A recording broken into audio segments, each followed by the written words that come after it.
नमस्कार, आप देख रहे हैं दिल्ली ग्लो न्यूज और मैं हूं आपके साथ सपना। चलिए रुक कर लेते हैं आज की बड़ी खबरों की ओर। राजस्थान के मुख्यमंत्री भजनलाल जी के नेतृत्व में जो कैबिनेट बैठक हुई उसमें दो बड़े निर्णय हुए, उसके बारे में मैं आपको और राजस्थान की जनता को सूचित करूंगा। ये दोनों निर्णय हमारे युवाओं के लिए, राजस्थान के लिए और प्रवासी राजस्थानियों के लिए बहुत ही महत्वपूर्ण है। सबसे पहला, दुनिया की जो वैश्वीकरण हो रहा है, ग्लोबलाइजेशन हो रहा है और जिस तरह से टेक्नोलॉजी का वर्धन हो रहा है, टेक्नोलॉजी बढ़ रही है, मल्टीनेशनल कंपनीज बनती जा रही हैं, तो राजस्थान की जो ज्योग्राफिक भूगोलिक लोकेशन है, राजस्थान के अंदर जिस तरह से जमीन की कीमत बाकी राज्यों से कम है, राजस्थान में युवा शिक्षित भी है, मेहनती भी है और टेक्नोलॉजी से युक्त भी हैं, उनको आगे बढ़ाने के लिए और राजस्थान में एक शानदार आर्थिक माहौल बनाने के लिए Rajasthan global capacity centre policy 2025 को आज अनुमोदन कर दिया गया है। जीसीसी, आपने अक्सर ये नाम सुना होगा, global capacity centre. Multinational companies अपना रिसर्च करने के लिए, डेटा को संग्रहण करने के लिए, डेटा को इस्तेमाल करने के लिए, हाईटेक ट्रेनिंग करने के लिए और इंटरनेट को ज्यादा से ज्यादा इस्तेमाल करते हुए कैसे व्यापार बढ़ाया जा सकता है, उसको करने के लिए ग्लोबल कैपेसिटी सेंटर पे निर्भर रहती है। ये ग्लोबल कैपेसिटी सेंटर के अंदर हजारों लोग काम करते हैं। इसके लिए जमीन की जरूरत होती है और मैन पावर यानी स्किल्ड मैन पावर की जरूरत होती है। इसके लिए जो हमने पॉलिसी बनाई है उसको बहुत आकर्षित बनाया है। उसमें अनेकों इनको लाभ मिलेंगे, जैसे कैपिटल सब्सिडी मिलेगा,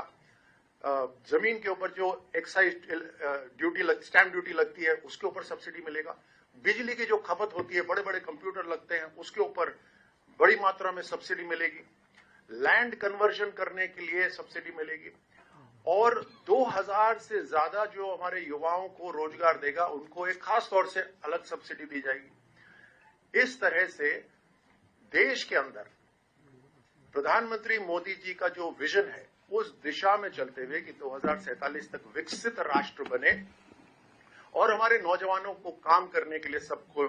कोई ना कोई स्थान मिले, 2030 तक हम 200 GCC global capacity centre Rajasthan में बनाने का लक्ष्य लेकर, जिसमें तकरीबन 1.5 लाख रोजगार सृजित होंगे और भारत के अंदर जो जीसीसी का $100 अरब का जो मार्केट है उसके अंदर राजस्थान अपनी बड़ी भूमिका निभा सके, उसके लिए बहुत महत्वपूर्ण निर्णय। दूसरा निर्णय ये भी राजस्थान के प्रवासी राजस्थानियों के लिए बहुत महत्वपूर्ण है। मुख्यमंत्री जी के नेतृत्व में जो बैठक हुई उसमें आज डिपार्टमेंट, एक नया विभाग बनाया गया राजस्थान के अंदर, department of domestic and overseas Rajasthani affairs, राष्ट्रीय एवं अंतर्राष्ट्रीय प्रवासी राजस्थानी कार्य विभाग। अब प्रवासी राजस्थानी चाहे दूसरे राज्यों में रहते हो या दूसरे देश में रहते हो, उनका ऑफिशियली राजस्थान के साथ एक कनेक्शन हो जाएगा, एक सिंगल प्लेटफॉर्म बन जाएगा जिसमें उनकी समस्या या सामाजिक रूप से, आर्थिक रूप से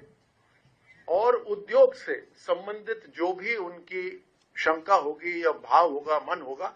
उसको आगे बढ़ाने का एक मंच हो जाएगा। ये हमारे जो आर्टिस्ट हैं राजस्थान के, उनको भी इसी माध्यम से अब ग्लोबल मंच मिलेगा, क्योंकि प्रवासी राजस्थानी हर देश के अंदर है। अक्सर राजस्थानी जो बाहर रहते हैं, खासतौर से दूसरे देश में रहते हैं, उनके परिवार में जब कोई समस्या होती है तो उनको समझ नहीं आता किसको फोन करा जाए।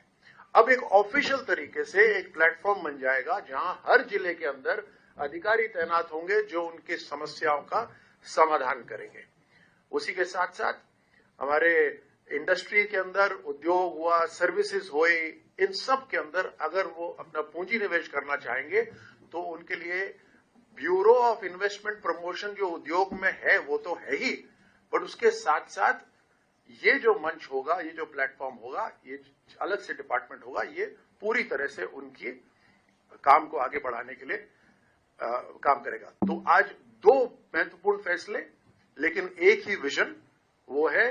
हमारे युवाओं को टेक्नोलॉजी से जोड़ना, हमारे प्रवासी राजस्थानियों को राजस्थान से जोड़ना और राजस्थान की एक ग्लोबल इमेज बनाना, चाहे वो जीसीसी से बने या हमारे प्रवासी राजस्थानियों के माध्यम से बने।